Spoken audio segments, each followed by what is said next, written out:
may-ari ng katawan ng Diyos eh. Kaya siya ang nagsasabi sa atin kung paano natin dapat gamitin ang ating katawan.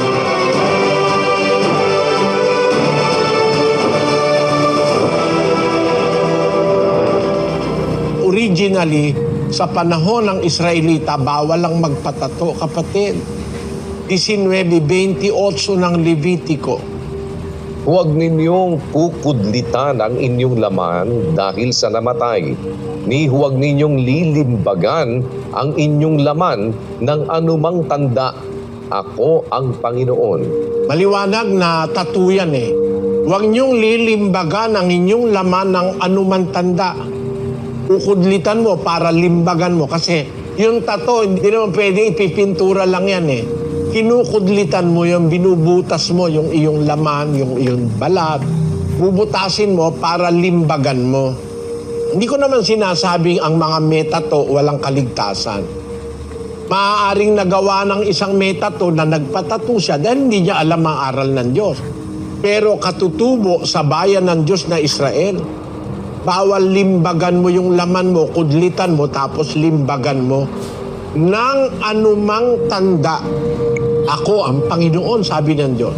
Pag sinasabi sa Biblia, ako ang Panginoon, He is reminding you of His authority over you. Sa Bagong Tipan, mas mahigpit, kapatid. Bakit? Sa Bagong Tipan, ang sabi ng Biblia, ang ating katawan, templo ng Espiritu Santo. Dapat yung templo ng Espiritu Santo na ating katawan, huwag nating dudungisan. Aalisin natin ang lahat ng masama sa ating puso, sa ating pagkatao. Kasi templo tayo ng Espiritu Santo ng Diyos, sabi ni Pablo sa iglesia ng unang siglo. 6:19 ng unang Korinto. O hindi ba ganinyo nalalaman na ang inyong katawan ay templo ng Espiritu Santo na nasa inyo, na tinanggap ninyo sa Diyos, at hindi kayo sa inyong sarili? Ang may-ari ng katawan ng Diyos eh. Kaya siya ang nagsasabi sa atin kung paano natin dapat gamitin ang ating katawan. Para lang ganito, kapatid, ano? Diba, nang hiram kang kotse, tapos kung ano pinagpipintura mo sa kotse, binalik mo sa may-ari, matuwa kaya yun, hiniram mo lang. Eh yung ating katawan, sa Diyos yan. Siya nag-iingat niyan. Yung iniingatan niya, sinisira mo naman. Pinupuno mo ng alkohol, droga, sinisira mo yung templo ng Diyos. Ano ang sabi ng Biblia? Doon din sa Korinto, ang sabi ni Pablo sa mga kapatid, basahin natin yung 3:17. Kung gibain ng sino man ang templo ng Diyos, siya'y igigiba ng Diyos, sapagkat ang templo ng Diyos ay banal, na ang templong ito ay kayo. Yung kayo, tumutukoy sa mga Kristiyano, pati yung kanilang katawan at templo ng Espiritu Santo.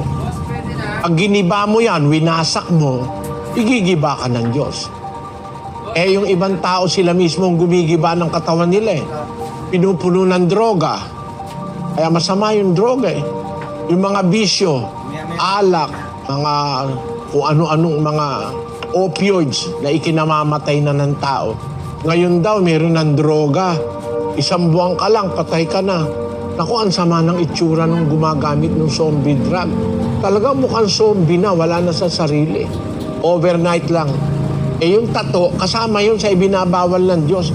Kasi lalabas, yung iniingatan ng Diyos na katawan mo, sinisira mo naman sa tato. O ano-ano pinaglalalagay mo.